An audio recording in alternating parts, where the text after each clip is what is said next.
mugenzi wawe ku bitugu umubwira ngo uyu mwaka utarahera Yesu agukorera ikintu cyotuma umutima wawe unezerwa, ikintu Imana yokora umutima wawe ukanezerwa. Haleluya, haleluya, haleluya, haleluya, haleluya, haleluya. Amen. Ego cyane Imana yo mwijuru igikore mu izina rya Yesu. Amen. Biragahera ko ova muri janvier ari ibibazo, ingwara, ibitaro biriya na biriya, Imana ikunezeze. Haleluya. Ngo hari mu kwezi kw'ishumi na kangahe na kabiri ni abayuda bagira gute? Batabagwa. Haleluya, haleluya. Ngo nuko mu kwezi kw'ishumi na kabiri kwitwa Adari ku munsi wako w'icumi na kangahe na gatatu ari wo munsi nyene icyagezo cy'umwami n'iteka giwe byari bishise ku ntaho. Niwo munsi abasi b'abayuda baziga ko bagira gute? Ko bahagarara ku gakano, ariko bigira gute? Birahinduka. Haleluya, haleluya. Murabizi ko ivyo twizera nivyo bidukorera, ivyo twatura nivyo bidukorera. Haleluya. Bigiye guhinduka mu izina rya Yesu. Vuga ngo bigiye guhinduka mu izina rya Yesu. Ngo bigiye guhinduka mu izina rya Yesu. Vuga ngo bigiye guhinduka mu izina rya Yesu. Vuga ngo bigiye guhinduka mu izina rya Yesu. Vuga ngo bigiye guhinduka mu izina rya Yesu. Haleluya. Ngo birahinduka. Abayuda babari bo bahagarara ku gakanu aribo bari bafitiye urwango. Vuga ngo bigiye guhinduka. Haleluya. Vuga ngo bigiye guhinduka mu izina rya Yesu Kristo.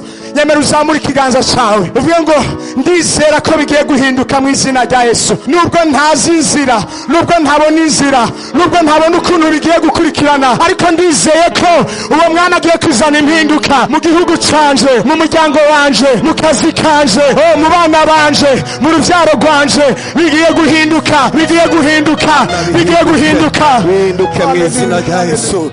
Mana ndazi ko mu izina rya Yesu Mana ibintu bigiye guhinduka mu izina rya Yesu. Mana hari ibihe byinshi twabayemo, hari ibihe byinshi abantu babayemo mu izina rya Yesu, ariko babiburiye izina. Ijambo ryavuze ngo mu kwezi kw'icumi na kabiri ngo kwitwa Adari. Mu izina rya Yesu ndasenga ngo ku kwezi ukubonera izina ritandukanye n'ayandi mezi. Ndasenga ngo uyu munsi ubonera izina ritandukanye n'ayandi mezi. Ndatura ngo ku buzima bwawe ibihe byo gusenga reka bigira izina bitandukanye n'ayandi masengesho wasenze. Zamuka mu kwizera kugira ngo bigukorere uko ubyizera, aho ugeze kubyizera niyo bigeze kugukorera. Haleluya. Kuko Imana yacu, Imana dusenga, Imana duhamagara, Imana yacu Mwami Yesu, reka amasengesho agira izina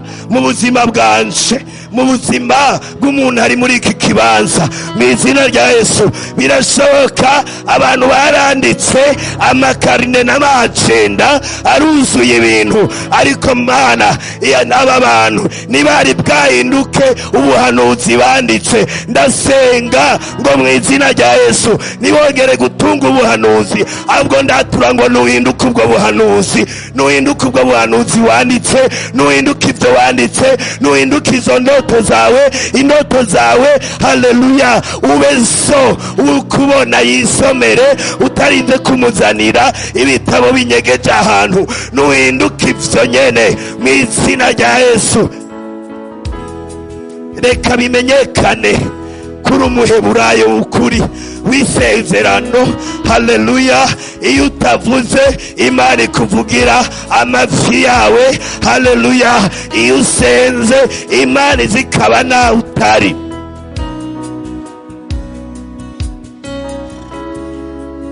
Haleluya. Ejo twarasenze dusenya imyuka itanu. Haleluya. Iyi myuka nagomba nababwire umuntu aba ubu busima nawe witeze ibikomeye birashoboka ko utabibona. Uwa mbere twavuze ngo umwuka wo kuba utagira intego. Mu izina rya Yesu ubuzima butagira intego si ubwawe. Ubuzima butangura umwaka utagira objectif si yawe. Haleluya. Ubuzima butagira iyerekwa si ubwawe. Mu izina rya Yesu ivyo bihere mu izina rya Yesu Kristo. Icya kabiri twasengeye. Haleluya. Twarasenze turasambura umwuka wo guhunga inshingano. Abantu benshi barahunga inshingano, bababwira ibi ugasanga haleluya nabaye akarorero. Abagabo agira igikomye nijoro akabwira umugore ngo arabe, kandi urugo ari urw'umugabo. Guhunga inshingano ibyo bategerezwa, uwo mwuka nawo ukuve ko mu izina rya Yesu. Utegerezwa gukora mu gihe cyawe. Amen. Twarasenze, amen. Turasambura umwuka wa distraction, imyuka y'ibinyoma n'irementanya. Abantu haleluya bawugiye mu masocial media bakiyibagirwa, bagatakaza personalite. Uwo mwuka nawo ukuveko mu izina rya Yesu. Umwuka wo kwinjiriza abandi wowe utari kwinjiza, mu izina rya Yesu nukuveko. Numva inyuma y'ubuzima bwawe umwuka wo kwitega ibinyoma vyakozwe n'abantu. Narababwiye ko muri Isirayeli igihugu Imana yabahaye muboko ndwi yaragize ico gihugu. Mwibuke kiriya gihugu ni igihugu cy'abantu bakomoka ku mwuzukuru wa Nowa yavumwe na sekuru yitwa Kanani. Imana iriko irarondera ayibashira, yabaye igihugu yahaye Kanani, kuko ijambo ryavuze ngo Kanani avumwe. Nowa ntiyavumye umwana wiwe, yavumye umwuzukuru Kanani. Haleluya. Ico gihugu nyene nico Imana yahaye Abisirayeli. Reka ndagutangarize, amen, abantu bari ku muvumo nibakubisire mu kibanza ucicaremo.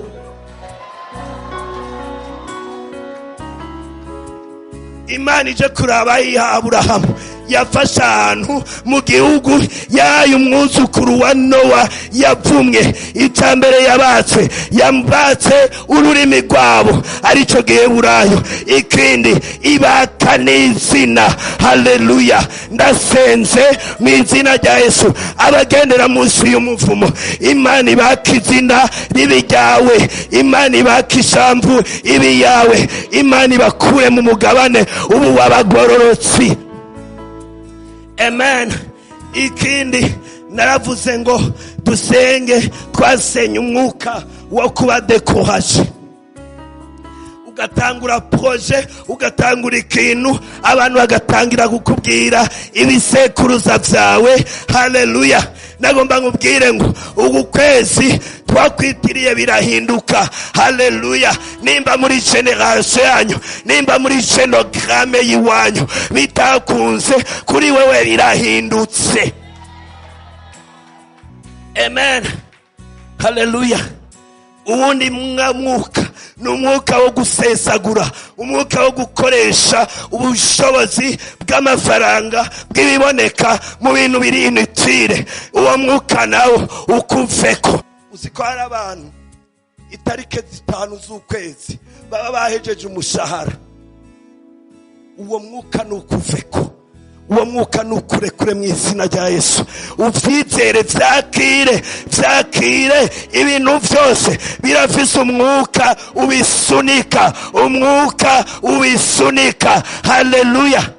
Ndababwira ikintu, uwo mwuka niwo uzutuma abantu bakunda gukorera kujya gusa, bagakorera amahera menshi, bagaca baba ahantu hazimvye, ahantu nyene bagakorera autoconsommation. Haleluya. Imyaka igahera, akazi kakarangira, naco bagezeko. Uyu n'umwuka bihambo basempre mu izina rya Yesu, basempre mu izina rya Yesu. Nuheyariza indoto zawe. Waruziko nta mushahara uri sifiza ubaho, icyo ukuramwo gusa nicyo gishobora kuba sifiza. Amen. Dusenge. Haleluya. Reka dusenge. Subira udusomere rya jambo. Amen. Esther. Haleluya. Ibisire station ariko amen, ndazi neza. Haleluya. Imbere yuko nza ngaha nari mu masengesho, nariko ndasenga. Ejo imbere yuko nza nari mu masengesho, sinshobora guhagarara imbere y'ishengero ry'Imana. Haleluya. Ndazi neza sije do priere yose tuza gusengera be careful ni sije nabwiwe n'umwuka wera kuko arazi uwibangamiye arazi uwo bibabaje muri iri shengero arazi uwo bibabaje haleluya amen erega muri sengero z'Imana arazi aho bibangamiye. Nuko mu kwezi kw'icumi na kabiri kwitwa Adari, ku munsi wako w'icumi na gatatu, ari uwo munsi nyene icagezwe c'umwami n'iteka ryiwe vyari bishitse ku ntaho. Niwo munsi abansi b'Abayuda baziga ko babahagarara ku gakanu,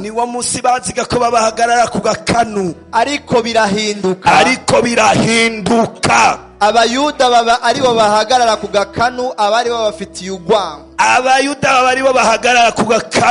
abari babafitiye urwango. Uvyakire mw'izina rya Yesu Kristo. Abari bazi kutsindirwa imbere yabo baratsindwa mw'izina ry'Uhoraho. Imana azebosevaya et tout est possible oso parabaya besevaya. Amen. Ndagomba haleluya ndababwire Abisirayeli amen iyo bumva ibihuha bagakina ku mwanya bari gupfa. Muranyumva neza? We uri kumva ibihuha bikubwira ko utabuzima ugiye kubona, we ugakina ku mwanya amen nusenge nubivuge ijambo ndega ubwire ngo bizaguhitana tuje kubivuguruza mw'izina rya Yesu amen. Mwemu yera yambwiye ngo dusengere ikintu ca gaspillage dita amen, gutakaza umwanya ku bintu bidakwiye amen. Muhaguruke dusenge, turi mu mwanya w'amasengesho amen. Ndagomba dusenge amen. Reka mbabwira akantu, igihe kimwe mu 2019 narose inzozi, mwemu yera mbona njanye mu kiyaya c'abantu baryamye basinziriye kujya mu bizi nkajya hari ameze nko kumana. Arambwira ngo ahantu hajyamye inzozi nyinshi, ngo ahantu hajyamye amasezerano menshi. Ndavuga ati ibi ntibishoboka. Nabona ndi kumwe n'umumarayika, ndamubaza ati gute abantu barose amasezerano y'Imana bapfuye batayagezeho? Uwo mumarayika arambwira ngo ikibazo si Imana yabivuze, ikibazo nibo batamenye gukoresha umwanya wabo neza. Amen. Ejo narababwiye ko ari ibintu bitatu, nimba wasenze wizeye dufise kapitale amen zigera kuri zibiri amen. Umwanya ni kapitali ikomeye haleluya amen. Tugira abantu ashobora kukuramutsa iminota 30 aguhindukiza aguhindura. Ivyo nivyerekana kuri paresse amen. Imana iragomba ko dukundana, mugabe ikintu cyo gutakaza umwanya.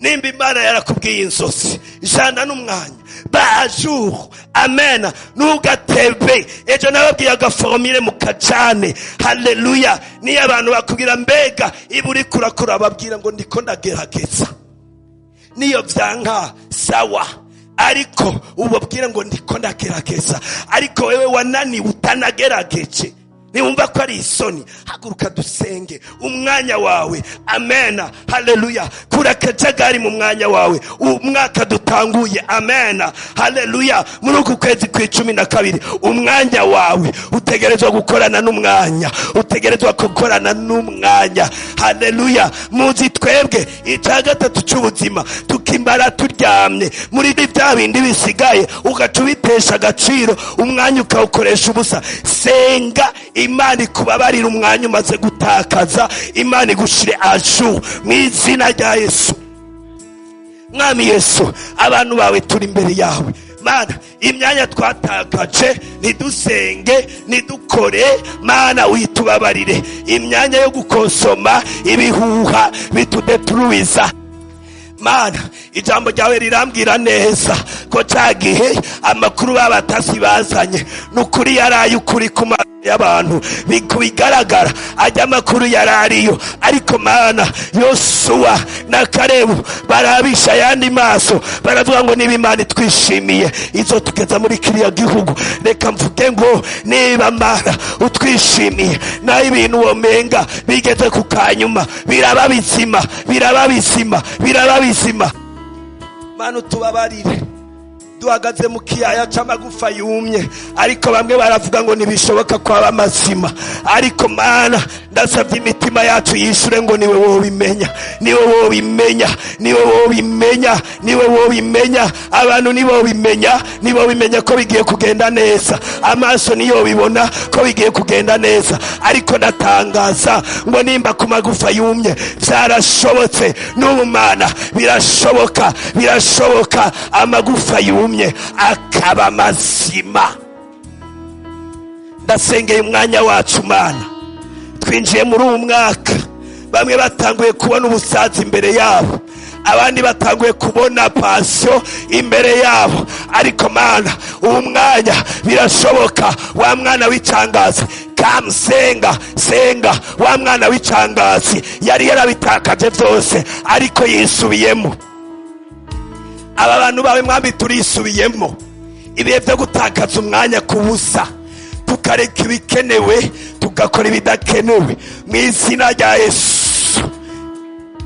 Esprit ya gaspillage twita va kuri aba bantu mu izina rya Yesu. Abandi barababwiye imiganire satanike ivuga ngo turabirabure, kuba birabure si defo ahubwo ni karite mu izina rya Yesu. Haleluya, turi produit original premiere. Haleluya Mana, dutegerezwa kubishobora. Nimba abandi byarabashobokeye natwe bigiye gushoboka, natwe bigiye gushoboka mu izina rya Yesu. Za plani zacu zo gusenga, zo gukorera, zo gukora ibyacu neza, zo kukubahisha mu izina rya Yesu. Mana uduhe kuzikoresha kugihe.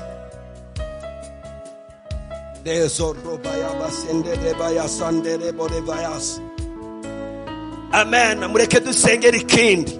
Mwe muyera yambwiye ngo muri twe harimo abantu bari mu bugaragwa bwa manipulation, gukoreshwa nk'agaterekomanda.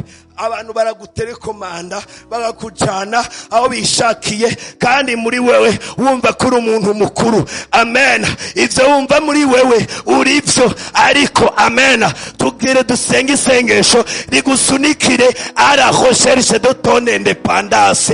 Utegerezwa kwikukira. Reboko Sambura vaya sandere bayase. Ndagomba usenge abantu bakubaye mu kazitizo uvuga ngo uzorinda upfa tukurira amashure y'abana mu izina rya Yesu. Nawe niwikukira ubishurire, kuko nabawe n'umugisha Imana yakwihereye utegerezwa kuwugera. Mwami Yesu, aba bantu nibakiri Impwemu ya independence mu izina rya Yesu, bategerezwa kugera mu izina rya Yesu, no gukontrola ivyabo no kubiceperevaya mu izina rya Yesu.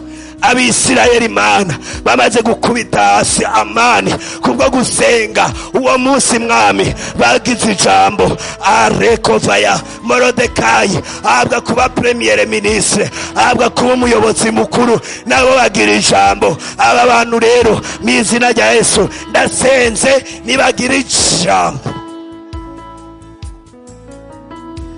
Mana igihe ngiki nk'aya mango bazobe bikukiye, bazobe bashobora guhagararira ivyabo mu izina rya Yesu. Muri twebwe harimwo abapfakazi, imiryango itegekera mu izina rya Yesu. Igihe ngiki nk'aya mango bazobe bafise ivyo bashobora aya baba shekedere bayasandere bosi.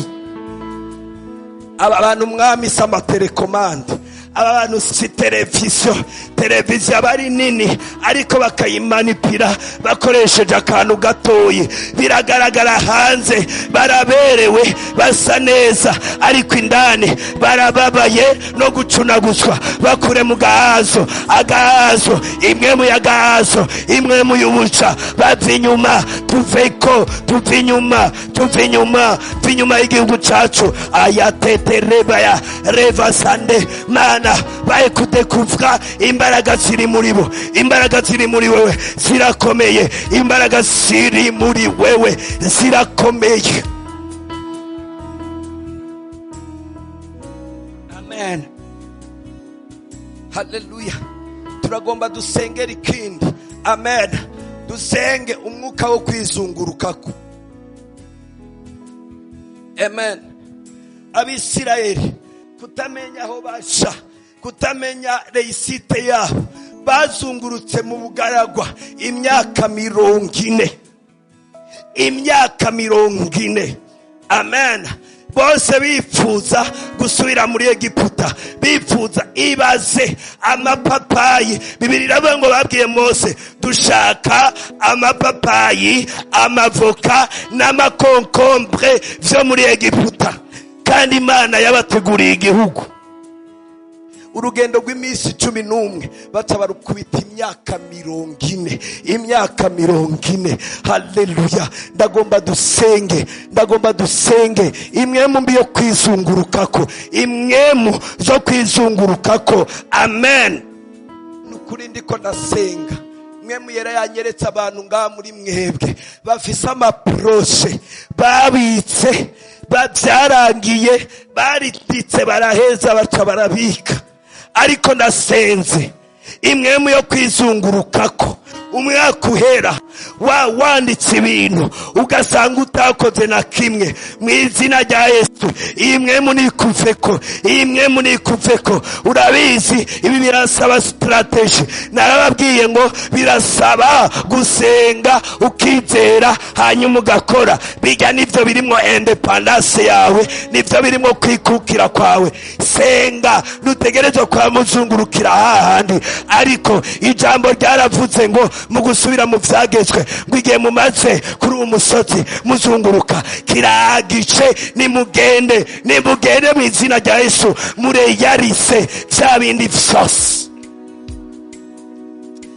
Mwami Yesu, igihe Mana tumaze tuzunguruka mu bugaragwa, abantu bawe bazunguruka mu izina rya Yesu, abantu bakagira iyerekwa ry'ikintu kandi gisanzwe, imyaka 5 igahera, 10 igahera, mu izina rya Yesu. Iki gihe birahindutse, igihe birahinduka. Erega ni mu kwizera abavyakirana ubuhizi nibihinduke mu izina rya Yesu, nibihinduke mu izina rya Yesu, nibihinduke. Nta mpamvu yo guhora abantu tuzunguruka mu bugaragwa tugenda tugaruka. Umwaka usanga iminkanyari n'incebecebe bikaza kandi twarakwizeye Mana. Nkuko Ezira yavuze ngo birateye isoni, nibi birateye isoni imbere yawe guhera ubunyene mu izina rya Yesu. Ndagomba dusenge, vuga ngo Mwami Yesu, iyi myuka yose, wa mwuka we wo kwizungurukako, ndekura, va mu bwenge bwanje, va mu bwenge bwanje. Ubwenge bwanje burakiriye bishasha, burakiriye bishasha, burakiriye bishasha. Ukwatura kwanje ndakiriye bishasha. Wa mwemu mbiwe, genda have, ndagusezereye, genda ndatahuye mu izina rya Yesu. Kuri mwemu mbi wabiteye, genda mu izina rya Yesu. Ndi umwana w'Imana, negerezwa kunesha. Haleluya. Ndagomba dusengera ikindi kintu. Amen. Igihe Yesu yavuka ngo hari umuntu yitwa Rakeli. Amen. Abana biwe icatumye babica, ab'imyaka 6 bangana n'ab'imyaka 2, ab'imyaka 7 bangana n'ab'imyaka 2. Ngo abana biwe barabica bose barashira. Ndagomba dusengere esprit ya croissance imwemu yo gukura.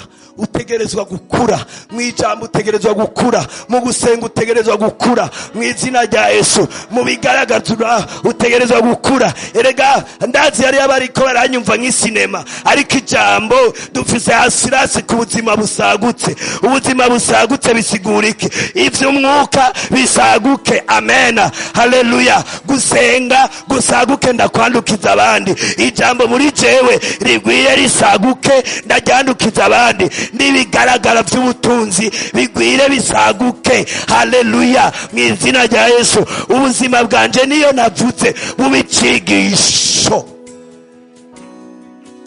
kwera ku butumwa bwiza bukora ku bintu bitatu: umubiri, imwemu n'umushaha. Amen. Ivyo bintu bitatu hariho uruhande rusigaye, nukuri nuzogira umunezero. Abafise ubutunzi umushaha wabo utari propre, udasa neza, barara bararira. Amen. Ababubuse kandi, amen, kandi umutima wabo umeze neza, nabo bararira. Haleluya. Imana iguha ibisagutse mu izina rya Yesu. Sengera, amen, nibive mw'isi y'imwemu, utangure gukura mu izina rya Yesu. Senga akiri imwemu yo gukura. Senga imwemu ya croissance, kwaguka. Imana iguhe gukasara mu izina rya Yesu.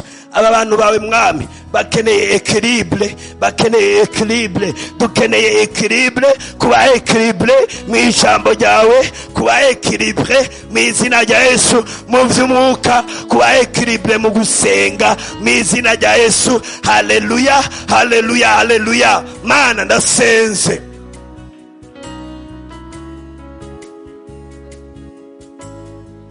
igihe cy'Imana abantu baturondeye ifashanyo bagasanga twarabaye ibikuri mu mwemu, ibikuri bidafise ico bifasha umuntu, ibikuri bidafise n'ijambo rihindura umubanyi, bidafise ikintu muri ivyo gihindura n'umukozi wo munsi. Iyo mwemu mbi yo kudakura, iyo mwemu mbi yo kudakura, utegerezwa gukura mu masengesho yawe. Wimuke usengere muri mwemu yera, wimuke mwemu yera asengere muri wewe, wimuke, haleluya, wuzure mwemu yera, wimuke mu kindi kibanza Imana ivugana nawe, wimuke mu kindi kibanza Imana muvugana, ivuge nawe usubize. Wimuke mu kindi kibanza cyo hasi mu bigaragara. Amen. Wimuke mu kindi kibanza mu vy'ubumenyi, wimuke abari muri amen. Muri iri sengesho ndagomba dusengera umusozi w'imyuga muri iki gihugu, ndagira mu wita amen. Dusengere amen. Birateye isoni. Haleluya. Usenge kandi bikubabaje. Amen. Turakeneye kuzobona muri abantu mu Burundi bagura jet privé zabo. Amen. Murazi ko abandi muri barakize gusumba abakomersa. Amen. Muri mwebwe nta mukomersa yinjiza ibihumbi 30 vy'amadolari ku munsi, ariko muri amen, birabaho umuntu agakora umunsi umwe akinjiza ibihumbi 30 vy'amadolari. Birashoboka. Amen. Senga mu gusereka, mbabwira ibanga rimwe ryo gusenga. Hari akantu kanyibukije ikintu. Igihe kimwe 2000 ndagira ni 11-12 twarasenze, narindi mu Rumonge. Mwemu yaravuga ngo ni musenge. Hari umukobwa, amen, ngo yavuye mu Burundi aja kwivuza mu Buhinde. Amen. Ngo kandi uwo mukobwa ngo yagize kansere bamukuramwo Ovaire. Amen. Ngo rero akeneye ubufasha bumuduza mu kwizera, ngo arakeneye ko iyo Ovaire igaruka nivyo yizeye. Twebwe ko mwemu yaravuze dupfa gusenga. Amen. Icyantangaje nyuma y'umwaka ibi navyibukijwe ni nayo imwe nabonye muri internet, numva uwo mukobwa yitwa Divine ariko aravuga kuri radio ivyizigiro. Ovaire yiwe bayikuriye mwino, ageze mu Buhinde kubwo kwizera. Amen. Asanga yaragarutse. Haleluya. Mama wiwe yasenga muri Eglise di Roche, ngo yaramubwira toya Imana izoguha n'abandi bana, akavuga ati no, Imana yaremye ukuboko kuzima niyonanirwa agaparti kari ndani. Amen. Twe twamusengeye tutamuzi, ariko isengesho ritumbereza neza ukwizera kwiwe. Amen. Dusenge. Muraziko, amen, muraziko nubi no mu Burundi wacu abantu bo muri baracababona nk'abantu wa rumogi gusa. Amen. Reka dusenge, haguruka dusenge. Ashobora kuba harimo umwana wawe ataravuka, ariko azovukire mu kibanza kimeze neza. Haleluya. Amen. Hashobora kuba hari abananiwe bategerezwa guhaguruka, hari aba baririmbyi, hari abogaragaza ibintu. Amen. Ariko bipfiriye muri bo, bakeneye imbaraga zibasunika za masengesho. Mana turasenze, Mana turasengeye umusozi wa umusozi w'imyuga, umusozi w'ibikorwa mvabwenge muri twebwe, mu izina rya Yesu. Abandika ibitabo bavyandike, eso perevaya rande rebosevaya mana ebebebe shekere bebebe shakaya berekeze vaya. Indoto zapfiriye muri aba bantu reka zifata umusitari, nizironke kanari zigende zishikire abantu zitegerezwa kugeraho.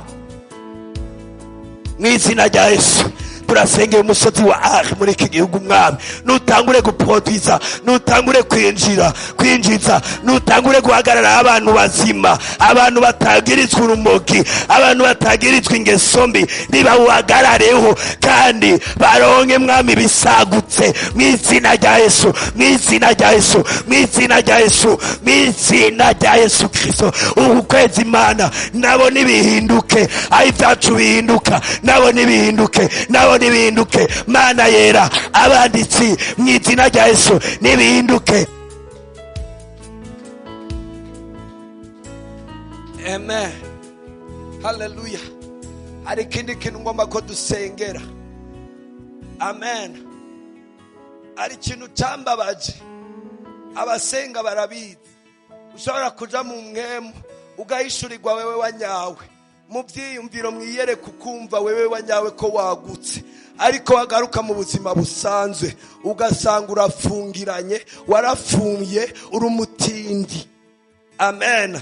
Ndagomba dusengera indoto zawe. Amen. Izo nzozi zawe ari izo gukorera Imana, ari izo gukorera famiye yawe, ari izo gukorera igihugu, ari izo haleluya kuzana impinduka mu izina rya Yesu. Amen. Nizongere kuba indoto zanditse muri karine, ahubwo wewe nuhinduka izo ndoto.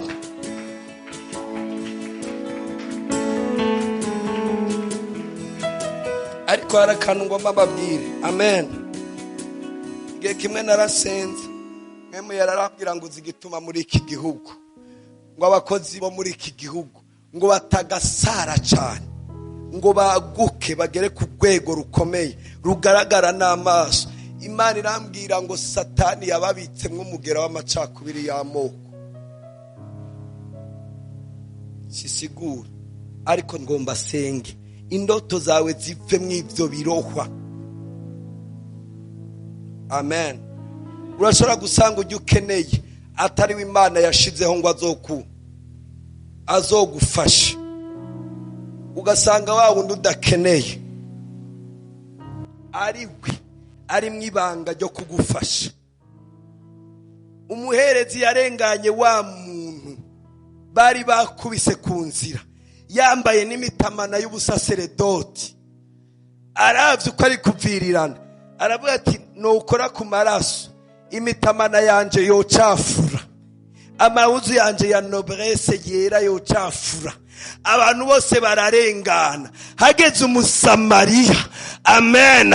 Wa wundi w'ubwoko batahuza amugirira imbabazi, amujana kumuvuza, atanga ibiguzi. Ndasenze amaso yawe nahumuke. Erega jewe ndababwira ibi, narabyiboneye, naragowe. Imana yumuye amaso yanje. Haleluya. ubuzima bwanje buca buravasa ibyo mvuga mbifitiye experience. Amen, haleluya. Erekosobaya sandereva, senga inzozi zawe nuhinduke zo. Amen. Abavukana n'izo ndoto bategerezwa kugusutena, iyo banyegeje hose nibanyeguruke, ubwenge bwawe nibubohoke. Rekeze baya sekerebo, sengera indoto zawe, sengera iyerekwa riba muri wowe. Hamagara umuntu wese, hamagara mu izina rya Yesu. Umuntu wese ategerezwa kugufasha. Amen. Uko asa kose, uko areha, nahagarare ku nzira yawe muhure. Ndatuye ngo nahagarare ku nzira yawe muhure. Dezo baya sanderebo shakaya devaya, iyavuka hose, uko areha kose, naza n'ubufasha bwawe.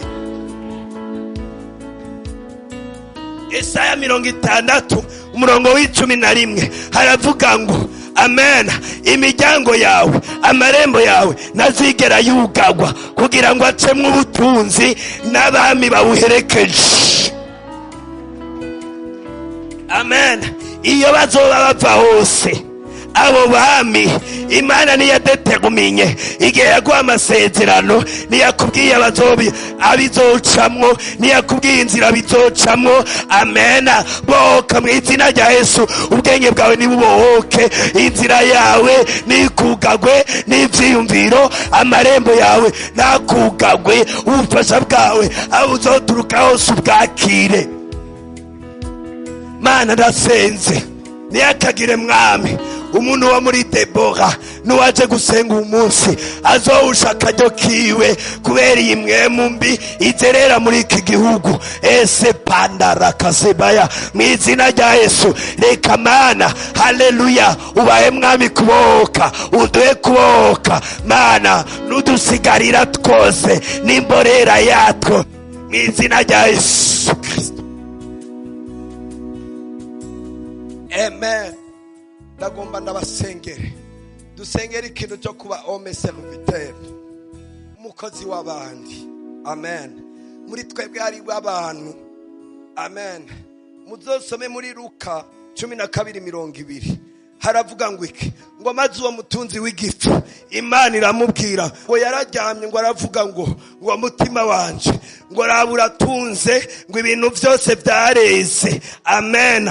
Ngo none rero ngo niwimerererwe neza, ngo uko biratunganye. Ngo Imana iramubwira ngo wagipfuwe, uwo munsi barakwaka ubuzima bwawe, none ibyo warundanije bizoba ivyande. Oya reka babwire, harababikubwiye ngo Imana yamuzitije ubwibone. Imana ntiyamuzitije ubwibone, Imana yamuzitije yuko sigise yiwe agomba kuyijya wenyene.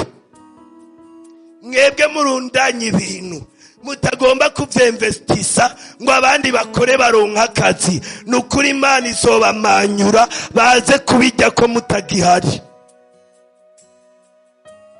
Nico kimwe Imana yamuzitije, yaravuze ati ndaraguhezagiye, sanze utari umuhomme serviteur, nugomba kuba ubutunzi bwawe. Amen. Kandi rega mu kuba umuhomme serviteur, ibyawe biragwira n'abandi bakaronkako. Iyo Impwemu mbi nive mu gihugu cyacu, iyo Impwemu mbi nive ku muryango wawe. Utegerezwa kuba umuntu umusuku w'abandi kugira ngo ibyawe bigwire. Amen. Kuko aba bazoza muri ayo marembo bazanye n'ivyabo, bazoba bagomba gukorerwa, bazozana bagende barose. Amen. Nimba ari biva mu bwenge bwawe, bazana ibiri materiel, basubirane y'ivy'ubwenge butuma ivyabo bigwira. Mwisi nta kintu cy'ubusa kihari. Habe na Yesu Kristo yadupfiriye kugira ngo dukizwe. Amen. Hazogera igihe imbabazi zishire kubasaga kiza, bivuga ngo ico yarondera. Amen. Mu vyahishije Yohana aravuga ngo bararirimbye baravuga ngo icubahiro ni cy'umwana w'intama yabashije gucungurira Imana ubwoko bw'abami. Amen. Abaherezi b'Imana isumba byose. Nimumva ko nawene yaviza entere yo kutuga kutugarura. Iyo ni inyungu kuriwe, kutugarura. Amen, haleluya. Ubwenge bwawe rero, amen, utegerezwa kuba umuntu umusuku w'abandi. Amen. Erega hari abantu bumvise kuba umusuku w'abandi baca bumva ko ari igitutsi. Uwo ni Satani yakuroze. Reka mbabwira duhagaze, yaba Imana yaba Satani mu bigaragara ntayihari, ariko byose birakorana nuko uvyumva, birakorana nuko uvyakira. Amen. Muhaguruke dusenge. Amen. Mwami Yesu, ubu bwoko bwawe Mana, esprit ya egoisme yo kutagomba Mwami kuba abantu bakorera societe, esprit yo kurundanya mu izina rya Yesu, bamwe bageraho baja kubika mu maparadis fisco y'Iburayi, ayo mafaranga akoreshwa n'abanyaburayi. Mu izina rya Yesu ndasenze imwemu yo kuba ba homme serviteur, yo kuba basuku abandi, nimanuke wereye kuri twebwe, wereye kuri twebwe ukageza no kuba dukomokaho no kuba zokurikiraho mu izina rya Yesu Kristo. Reka ndabasengere, reka dusenge imwemu zose zo kwihora zoshobora gukurikira aya masengesho zigatuma uvuga nabi, uva mu kwizera, zitsindwe mu izina rya Yesu, zikuva inyuma mu izina rya Yesu, nizive inyuma y'uruvyaro rwawe mu izina rya Yesu, nizive ku kazi kawe mu izina rya Yesu Kristo. Mwami Yesu ndasenze ukwezi Mwami kwitiriwe birahinduka muri Debora. Reka ibintu bihinduke, ubu bwoko bwawe Mwami bucane nawe aho buja hose Mana. Muri aya masengesho Mana utunezeze, reka tugende kubaho rezilita y'ivyo dusengeye, tubeho ivyamwa vy'ivyo dusengeye. Ndasenze mu izina rya Yesu ngo niwakira ivyamwa vy'ivyo usengeye, wakira ivyamwa bivuye mu masengesho, nibive mu isi y'imwemu bize mu isi y'ibigaragara. Haleluya, haleluya. Imana ibaha umugisha, Imana ibagirire neza. Mwami Yesu abahezagire aho muja hose, mugendane n'Imana.